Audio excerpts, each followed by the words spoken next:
Hello friends, स्वागत है आप सभी का आपका अपना चैनल फिजिक्स माइंड 23 में। तो दोस्तों, आज की इस वीडियो में हम लोग पढ़ने वाले हैं क्लास 10th का विद्युत धारा से संबंधित टॉपिक है, जिसका नाम क्या है? प्रतिरोध। यानी यूं कहे तो इसे हम लोग रेजिस्टेंस के नाम से भी जानते हैं। अब ये प्रतिरोध क्या होता है, सबसे पहले हम कुछ समझना चाहेंगे, तब इसका डिफिनेशन देंगे कि ये प्रतिरोध क्या है, इसका संकेत, इसका सूत्र, एसआई मात्रक। हम इस वीडियो में सब कुछ जानने वाले हैं प्रतिरोध से संबंधित, जो हमारे एग्जाम के लिए बहुत महत्वपूर्ण है। तो आइए सबसे पहले हम बात करते हैं कि ये प्रतिरोध को समझे कैसे, क्योंकि डिफिनेशन तभी बनाएंगे जब हम समझ लेंगे। तो मान लीजिए कि मेरे पास कोई एक चालक तार है, मतलब कोई तांबा का या कोई भी धातु का हो, मतलब ये कोई चालक तार है। और देखिए, धारा प्रवाहित का मतलब क्या? आखिरकार भाई ये टॉपिक जो है हमारा विद्युत धारा का है, तो सबसे ज्यादा महत्वपूर्ण है कि विद्युत धारा के वजह से ही ये उत्पन्न होगा। ये बात तो क्लियर है कि विद्युत धारा है तभी तो प्रतिरोध आया है। बिना विद्युत धारा का प्रतिरोध कहाँ से आएगा, ये बताइए। तो कहने का मतलब कि अगर इस चालक तार में कोई ए बी मेरे पास चालक तार है और इसमें धारा प्रवाहित हो रही है। धारा प्रवाहित का मतलब इसके अंदर क्या, इलेक्ट्रॉन गति कर रहे हैं। धारा प्रवाहित का मतलब इलेक्ट्रॉन जा रहे हैं। तो होता क्या है कि जब इलेक्ट्रॉन इस चालक तार से जाते हैं तो इस चालक तार के जो कण हैं, मतलब भाई दुनिया के कोई भी पदार्थ कण से मिलके बने हैं, ये तो केमिस्ट्री में भी हम जानते हैं। तो होता क्या है कि इस चालक का कण और ये इलेक्ट्रॉन टकरा जाते हैं। आखिरकार भाई मान लीजिए कि इसके अंदर कण है, इलेक्ट्रॉन जा रहा है, तो संपर्क तो होगा ही। होने का मतलब इलेक्ट्रॉन इस कण से क्या हुआ, टकरा गया।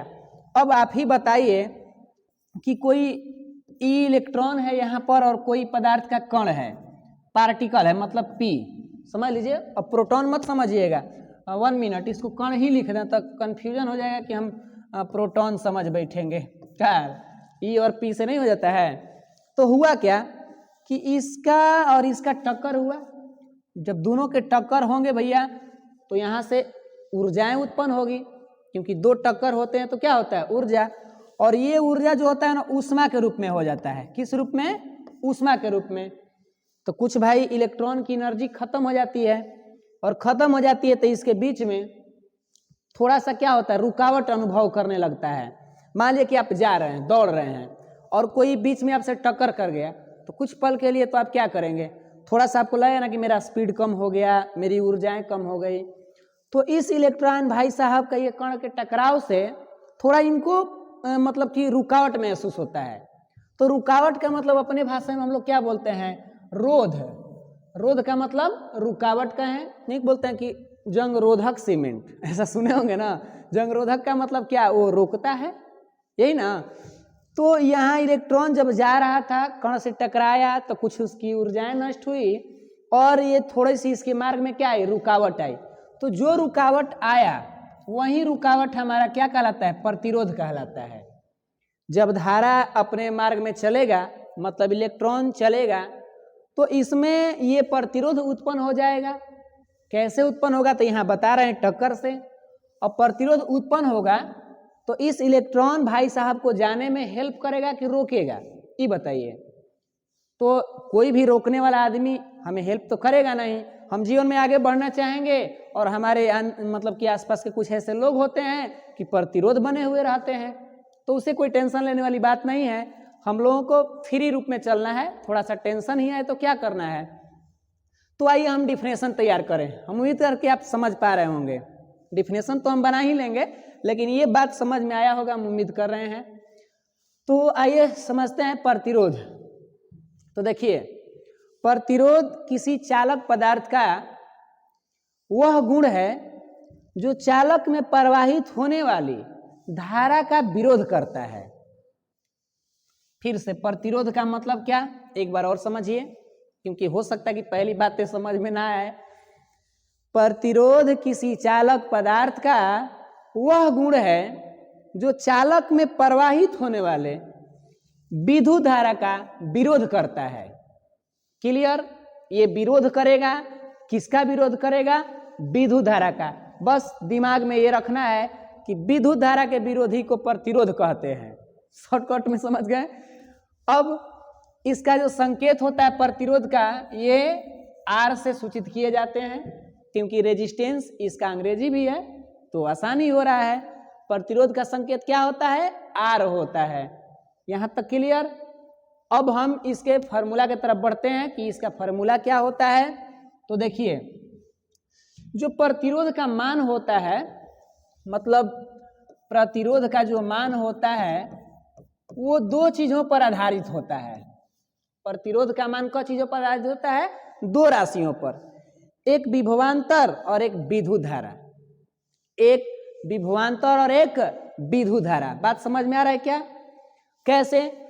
तो विभवांतर के अनुपात, मतलब विद्युत धारा, विभवांतर और विद्युत धारा दो राशि है ना, इन दोनों के अनुपात के ये बराबर होता है। अब कहेंगे कि सर क्या कह रहे हैं, समझिए, ऐसे लिख दे रहे हैं। एक विभवांतर है मेरे पास, क्योंकि प्रतिरोध क राशियों पर निर्भर करता है? दो राशियों पर। तो किस पर? विभवांतर पर और विद्युत धारा पर। इस बात को ध्यान रखिए, विभवांतर पर और किस पर? विद्युत धारा पर। हम मतलब प्रतिरोध के पास गए समझने के लिए। प्रतिरोध जी आप बताइए तो आपका वैल्यू किसके बराबर है? तो कहता कि मेरे वैल्यू दो लोगों के बराबर है। कब? जब दोनों आपस में डिवाइड कर लेंगे ना, तब मेरे बराबर होंगे। कौन कौन डिवाइड करेंगे भैया? तो विभवांतर और विद्युत धारा, तब जाके मान किसका आ जाएगा? प्रतिरोध का।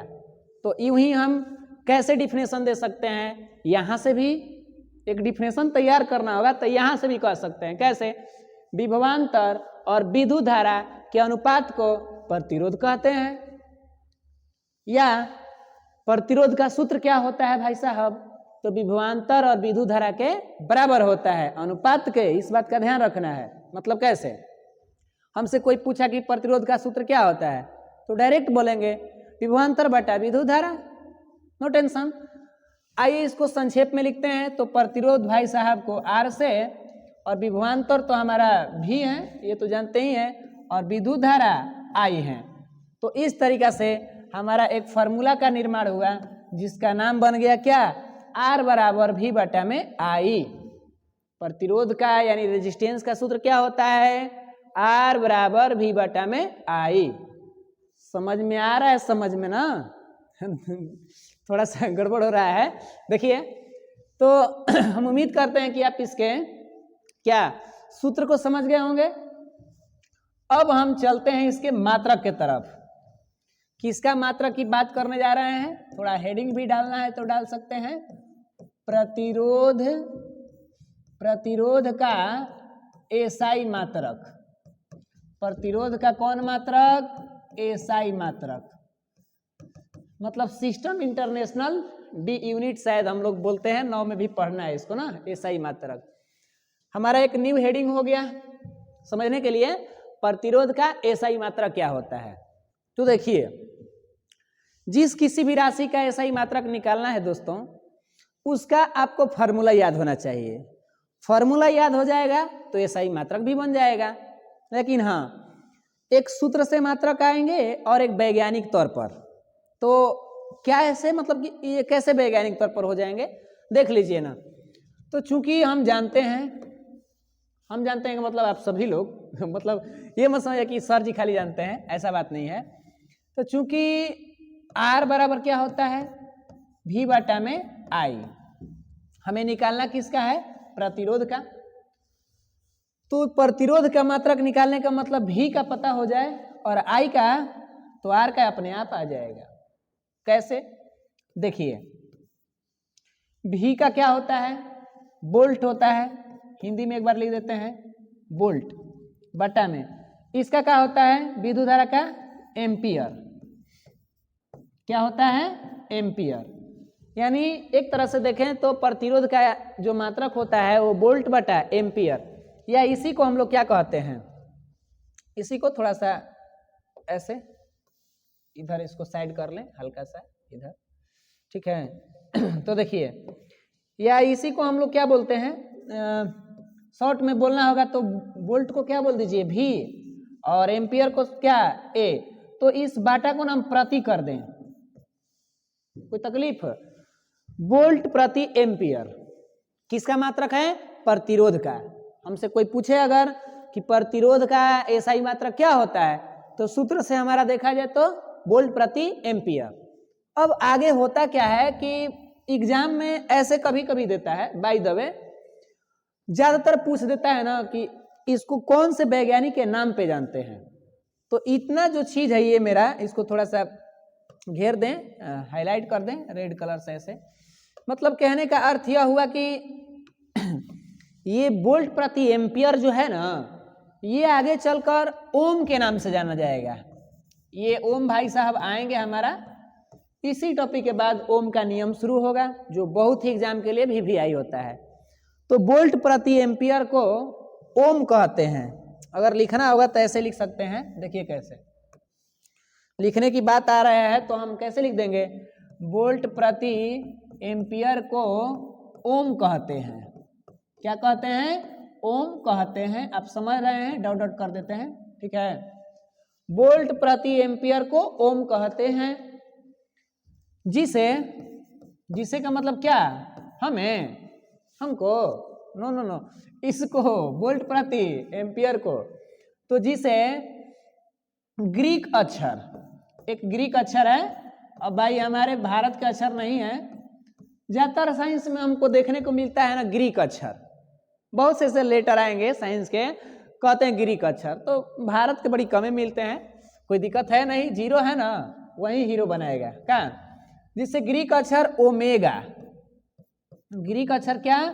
ओमेगा से सूचित करते हैं। अब देखिए ओमेगा से सूचित करते हैं तो एक ओमेगा ऐसे बनता है, ऐसे बैल के सींग जैसा, और एगो ओमेगा कभी कभी ऐसे बनता है, ये टोपी जैसा। तो हम लोग यहाँ जो ओमेगा है ये टोपी वाला प्रयोग करेंगे। कपार पे टोपी रख दीजिए तो हमारे प्रतिरोध के मात्रक आ जाएंगे। तो जिसे ग्रीक अक्षर ओमेगा से सूचित करते हैं, यानी कहीं कहीं प्रतिरोध का ऐसा ही मात्रक क्या देता है, तो ओम देता है। इसको भाई याद रखिएगा, ये ओम जी, ये हमारे एक मंत्र भी है भारतीय। तो ओम कहने से आपके मन भी संतुष्ट हो जाएंगे, ठीक ठाक, और आपके ऐसा ही मात्रक भी बन जाएंगे। तो इस तरह से हम उम्मीद करते हैं कि हमारा ये भी मात्रक और ये भी मात्रक दोनों क्या है, समझ में आया होगा। अगर आपको तकलीफ है भैया तो कमेंट करिए कि कहाँ समस्या हो रहा है, हम तो अपने से सब कुछ समझाने के लिए एकदम रेडी हैं, नो टेंशन। तो ये तरह देखिए अब क्या हुआ कि वोल्ट प्रति एम्पियर हो गया और इसे ग्रीक अक्षर ओमेगा से सूचित करते हैं। तो ये बात क्लियर हुआ।